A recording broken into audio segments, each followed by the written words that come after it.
Shalom kekasih-kekasih Tuhan, selamat pagi. Saudaraku sekalian, sebagai orang percaya, setiap kita bukan hanya diperingatkan agar tidak mengambil keputusan dalam hati yang panas, melainkan juga di dalam keraguan hati atau di dalam ketidakyakinan kepada janji Allah. Akan banyak hal yang justru mendatangkan masalah di dalam kehidupan kita, ketika kita mengambil keputusan tanpa didasari oleh iman. Apalagi ketika kita mengambil keputusan saat kita menyangka bahwa janji Tuhan tidak akan mungkin lagi bisa digenapi di dalam kehidupan kita.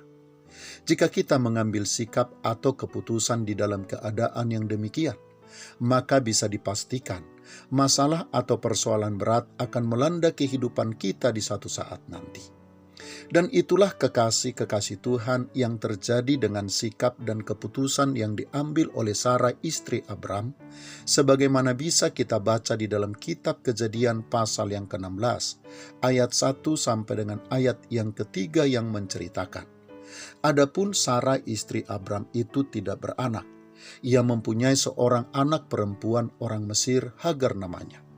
Berkatalah Sarai kepada Abram, "Engkau tahu Tuhan tidak memberi aku melahirkan anak. Karena itu baiklah hampiri hambaku itu.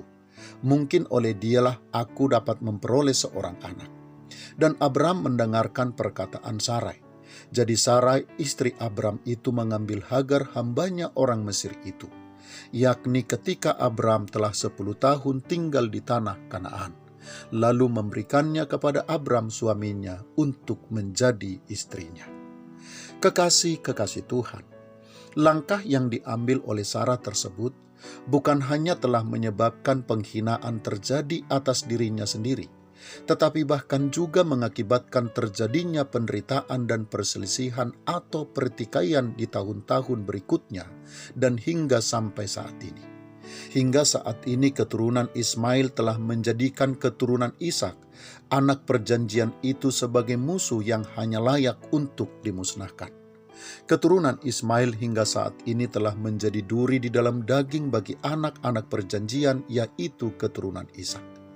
Jika saja kekasih-kekasih Tuhan, Sarah tidak mengambil keputusan di saat itu, maka bisa dipastikan semua perselisihan, pertikaian, dan permusuhan antara keturunan Ishak dengan keturunan Ismail tidak akan pernah terjadi dan tidak akan pernah mengisi serta menghiasi sejarah dunia ini.